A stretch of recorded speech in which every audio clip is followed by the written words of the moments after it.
You all sat in the same spot. You guys. I like the, Just so they stay out of our way, Mr. Brown.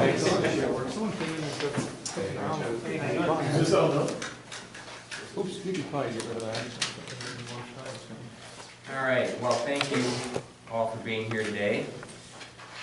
It has been 1 year, at least according to the Star Tribune, since Mark Dayton's staff met with him pre-launch of MNsure to tell him that there were multiple problems with MNsure and that the launch might be a bit rocky, and he chose to move forward anyway. And of course, we have seen that since then we've had disaster after disaster, and it doesn't seem to be getting better. In fact, it seems to be getting a little bit worse. And earlier this week, you all know we learned that Preferred One, which was the provider with the cheapest rates and the most popularity, is pulling out of MNsure, which makes it pretty clear that Preferred One's low rates, which gave Mark Dayton his talking point, his political talking point about having the lowest rates in the nation, were not real.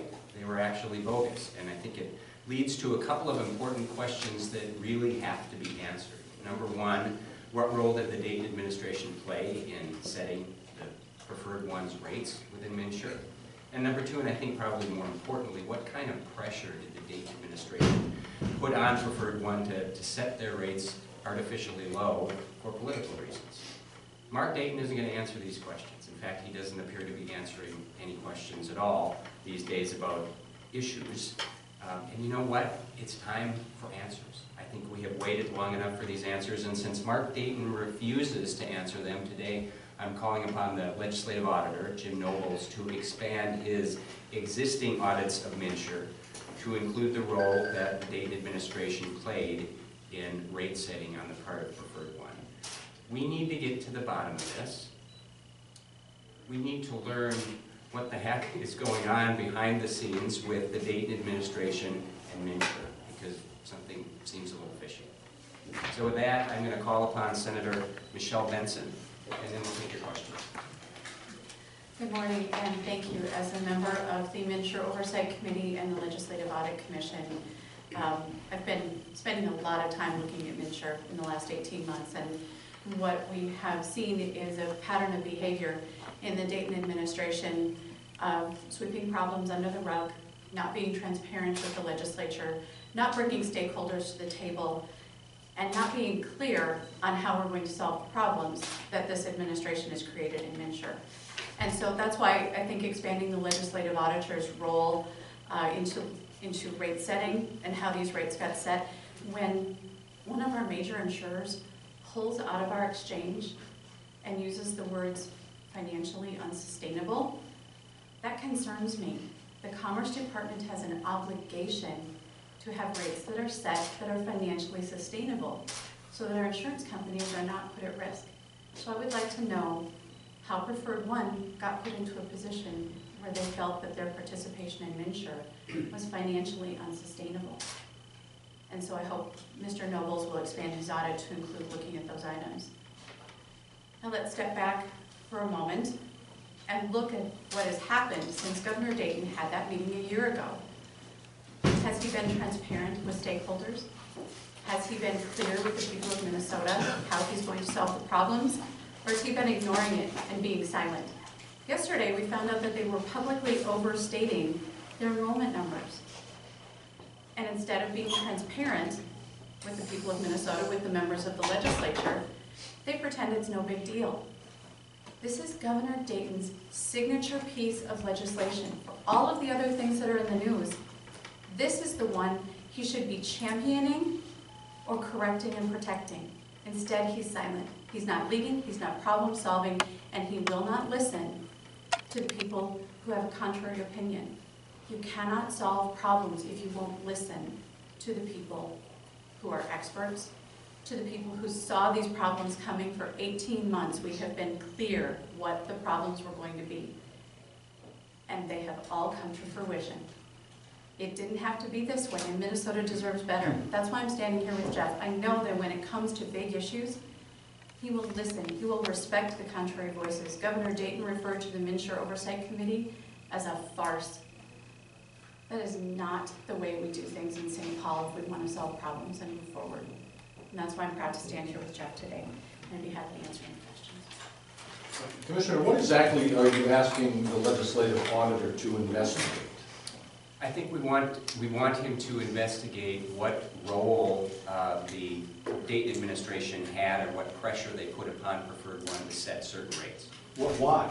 And do you have some evidence to indicate that he met unethically, illegally, or put pressure on Preferred One to set those rates artificially low? That's what we're trying to find out, because, you know, when you have you're essentially the biggest market player with 60% or nearly 60% of the market, just pull out completely and essentially say this was not sustainable, it raises some questions about what happened here and why did it happen. And so that's what we're trying to find out. But do you have any evidence at all of what made you decide to call for this investigation? Is there any evidence at all that he did that? There's just a lot of pieces to the puzzle that I think a lot of people are questioning. And frankly, for the last year, we've heard people talking about these rates, at least from Preferred One, seem low. We don't know that they can really sustain these. And so I think the question again arises, what happened here? That's all we're trying to find out. So do you think that Preferred One should have come in higher last year and somehow they were told they couldn't? I don't know, but that's what we'd like to know. Could it not have been simply the way the industry works, which is that the pool of participants wasn't as large as Preferred One had hoped? In other words, not enough healthy people in to offset the sick people that came in. Hence, that Preferred One had made the mistake from the onset in making its rates too low? Is that, I If I mean, may, the Department of Commerce is responsible for reviewing actuarial analysis and ensuring that that makes sense. Now, those of us who've been paying attention to MNsure since the beginning knew that the sickest people were going to come in and the healthy younger were going to stay on their parents' plans. And so how did we get here? That's the answer we're looking for. How did we get here? Why was a major insurer virtually scared out of MNsure? And Governor Dayton doesn't want to talk about it. How can there not be intellectual curiosity on the part of the administration? And because they won't answer questions, it's time for somebody to ask them. And Jeff is here to ask those questions. And the path to do that is through the legislative auditor. He is trusted, he is respected, he has the authority to do this. Now, if the Department of Commerce wants to come forward and answer the questions without an audit, I think that would be reasonable. But I don't see the Dayton administration owning responsibility for this or being very clear with the taxpayers of the state. Was it the- Yesterday, the governor said that his administration, in particular, do not dictate to the companies what their rates are. The notion that they set the rates is off base. Are you saying he's wrong? I don't know. That's why we're asking the legislative auditor to look into this. Well, Commissioner, you're a free market guy. Why is Preferred One not responsible for the actions that it takes entering a market? And if it didn't work for them, they pull out, and if it does, they stay. Well, first of all, I'm always bothered when people call MNsure a market. It's not a private market, it's a government-run market, or government-run exchange, which is not the private market.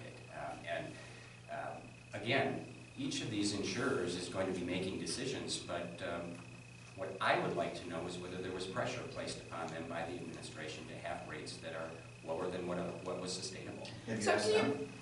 Have I asked who? The insurance industry? I have not. So when the new rates come out on October 1st, if they're higher, that's a good thing, because that would mean, in your theory, that the administration didn't pressure them to keep rates low. Yeah, I'm not sure high rates are ever a good thing. So, but you're Frankly- saying the low rates were potentially the Dayton administration's fault. So if they're No. higher, that means, No, absolutely not, Rachel. What I'm questioning is whether there was pressure to place the rates at such a low rate that they're not sustainable, that they're actuarially unsound. As Senator Benson mentioned, the Commerce Department's role is to make sure that rates are actuarially sound. It doesn't appear that these were. and did the Commerce Senator Department review? Senator Benson said that this is Dayton's signature piece of legislation. Do you think this election will be won or lost on MNsure? Do you agree? Its signature? I think it is. It's clearly his signature piece of legislation. I don't know if it will be won or lost on this particular issue, but I think this is a pretty important issue to people.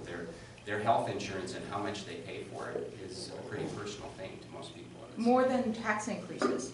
I don't know if it is. It probably depends on the person, but it's certainly important to most people. Did the Commerce Department have review over all of the insurers that are part of the MNsure exchange? There were 5, now 4. Yes, the Commerce Department reviews all the rates. It had to review all of It that. had to review all the rates. So it, and it, Preferred one appeared to be an outlier, and so what happened? All we want to know is what happened. And so far, Governor Dayton doesn't seem concerned as to what happened to cause a major insurer to pull out of MNsure. It leaves less choice for consumers. About 30,000 people now have to go through the chaos of finding their insurance again. And he's silent on it.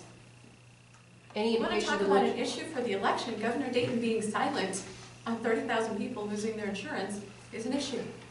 Is there any indication the legislative auditor has been have you gotten a response from him yet? Just No, what's going to be we done? haven't. He is, I mean, he's already doing a review. He is already doing a program audit. He is doing a number of audits, federal grant audits. I think he's doing an investigative audit also. Do you think he does not have access to every email that the governor's name is on, every phone call? He doesn't have that? I do not know Mr. Noble's methods. Sure. I trust them. He is a good auditor. And we just want to emphasize that I frankly believe he has the authority to touch anything that touches MNsure, and we think this is an important issue.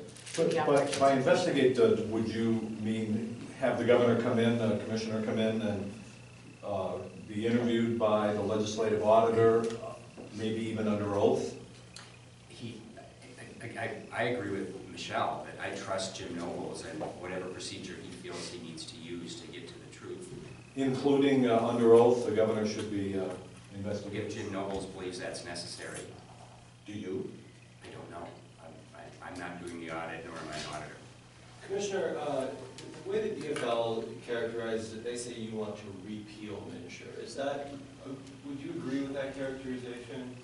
Actually, I've been pretty clear that I don't think we should eliminate MNsure just to move people over to the federal exchange, because they just go through the same nightmare again and we don't really solve the problem. I would love to see, as I've mentioned, a waiver from Obamacare so that we can start implementing some of the things that we were doing very well as a state pre-MNsure. We had probably had the best health insurance system in the country prior to MNsure. And so I think there are changes that can be made. I don't get to repeal MNsure. If we wanted to eliminate it, I would need to get the DFL Senate to agree with me. And so could you talk about, envision ways in which it could work better? I know you said you would replace the board and some of the staff, but what are some ways MNsure could actually function well? Well, I think number one, you replace the board. Number two, you replace the staff, at least the top staff. I think that there are some rulemaking changes that could be made that allow more public input as to what changes are made. I think that encouraging the MNsure board to have more competition within MNsure would be a huge positive. I also think outside of MNsure, eliminating barriers, as many as we can, to private sector competition with MNsure would be positive. More choices, more options. Anything you can do to give consumers more options is generally a good thing. And Are you gonna- you agree with the political goal of achieving 100% insurance coverage? Is that something that the state should aspire to? I think 100% coverage would be wonderful. Who could argue that we don't want everyone to have insurance coverage? Well, do you throw overboard in pre-Obamacare, pre-MNsure, some of the things that 26-year-olds on their parents' policy, lifetime limits? You're gonna throw- Minnesota had 25-year-olds covered, so if we want to. Well, okay, let's go through them all then if you want to. 26. How about a ban on lifetime limits? You want to We keep already, that? we already had the Pre-existing 25-year-old, we conditions? had our own high-risk pool, Sure. we had guaranteed renewal, so once you were insured, that's why. That when- sounds like a yes. So we but already We'd had. like the candidate to answer Yeah, that. What was absolutely. that? I I didn't just, quite- Well, are you going I'm to sorry. keep all of these things that are in the healthcare law right now? I'm not going to go through each one individually, but I Why? think prior to MNsure, we had almost, if not all of them, in some form or another. But we didn't have a blown-up private marketplace prior to this. I don't think we had all these things. Okay. You think we did? I believe we had most of them. On your point about more private sector competition, people can buy directly from the insurance companies now. Are you saying that those people should also be eligible to get subsidies by going? I'm sorry. The private market competition, nothing is stopping people from going directly to an insurance company now to get their plan. But they won't get subsidies unless they go through they won't be eligible for the tax subsidies unless they go through the MNsure. Are you saying that regardless of what portal you use, you should get access to the subsidies? Is that what you mean by more private sector competition to MNsure? No, that's not what I meant. What I'm talking about is allowing more options outside of MNsure. We have a lot of mandates in the state right now, probably more than any other state, and that's been an issue in Minnesota for many years. What mandates? There are hundreds of mandates. Give a couple that you know. I'm not going to go there. Why not? You're here talking about healthcare, I mean, you want out-of-state market, out-of-state. Yeah, I don't have my insurance list of what we. For need to look profit? at, but, Well, those are two questions. You want out-of-state options? yeah, How about I'm not going to go for-profit? into those particular specifics today, Tom. Commissioner, yesterday you said you couldn't recall if you had voted to remove benefits for Minnesotans on MinCare, remove their health care benefits. Do you remember now? Have you looked into that? We did go back and look, and yes, that was part of the Palenti budget in which I believe it was GAMC, able-bodied adults without children were removed from GAMC. So there's a question here. Why should Minnesotans be confident that you are going to protect their insurance coverage if you've already voted once to remove benefits for 38,000 people? That was a decade ago in the midst of a very deep deficit that we were in the middle of, and that was part of the governor's plan to balance the budget without tax increases. We're in a different spot right now. We have MNsure sitting in front of us, and I think we have to figure out how to move on from that. Would you like to take back that vote? I don't know if I take back the vote or not. That was a very different time. Should the state spend less to subsidize low-income people's health care? I don't necessarily believe that, no. So you're not looking at spending less on health care, you just want it to be spent differently? Well, I think we could do it in a way that it's actually more consumer friendly. I think right now we're going to see, next year, we are likely to see huge spikes in premiums. We don't know that yet, but we're going to know that in a few weeks. And that has a lot to do with the government probably getting a little too involved in the private market. So if government shouldn't spend less on health care, how are you going to make government spending smaller since that's about a third of the budget? Well, part of the thing that I've talked about is an audit of everything. And I think we've got to look at programs and see which ones are actually working, which ones are actually producing results. And I know the governor doesn't agree with that and suggests that the legislative auditor should do that, which is kind of a fundamental misunderstanding of the legislative auditor's role. But that is, I think if you go through program by program by program, which is something that I'm trying to push on the county board, there's an opportunity for great savings there because you can start eliminating the programs that aren't actually helping people and keeping the programs, maybe in some cases even bolstering the programs that are. Maybe it's too early in the morning, but that sounds like you do want government to spend less. on Overall, healthcare. absolutely. Yes. So you Yeah, no, would I made like that the very state clear. to spend less on subsidized healthcare? I don't know where we're going to have less spending. It will depend upon the entire budget. It will depend upon where we're sitting with respect to a deficit versus a surplus. But no, I've been very clear that the government spends too much money. I mean, when we saw an increase in spending of $30 billion to $40 billion in the last 4 years, for someone to argue that we don't have enough money in government, I think is a little out of touch. Returning to the role of the Department of Commerce, are you suggesting that the Department of Commerce, in reviewing the rates that were put forth by these insurers from MNsure, are you suggesting that the Department of Commerce gave a pass, if you will, to this outlier, to preferred one, and this is a question for you, Commissioner, that the Department of Commerce, looking at these rates, knowing some of these would be sustainable, but this one would not, decided not to look the other way at preferred one's offerings? We don't know. That's the question we're asking. But are you What suggesting happened? that could have happened? I think anything could have happened, and that's what we're trying to find out. We're not, the answers aren't there because the administration doesn't want to talk about And if it. the Department of Commerce did that, why would it have done that? Why would it have looked the other way at one insurer, which is a small insurer? Why would it have given preference, if you will? Would there have been a political motive? Is that what you're suggesting? There can always be political motives in politics. But I don't know, and that's what we're trying to find out. Commissioner, are you still on track to be up in a paid TV ad campaign for the next 11 days? Before the end of the month, yes. Can I ask you about early voting? What starts today? What impact do you think that will have on voting and on your campaign? Yeah, I don't know. We were frankly expecting it to have a bigger impact in the primary than it did. This might be different because people worry about lines and there may be much more interest in early voting. So we'll be paying attention to that, but I'm not sure what the effect Do you think that's a good idea? Do you think this is a good idea to have people do this? Yes. Will you be encouraging, will your campaign be doing something to get out that vote? Yes, we will, although I think the party will probably be more involved in that than we will. Anything else? All right, thank you all. Good, thank you. What's tomorrow's insurance? What's that? What's tomorrow's insurance? So let's see, Saturday would be, Mincher. Do they still have?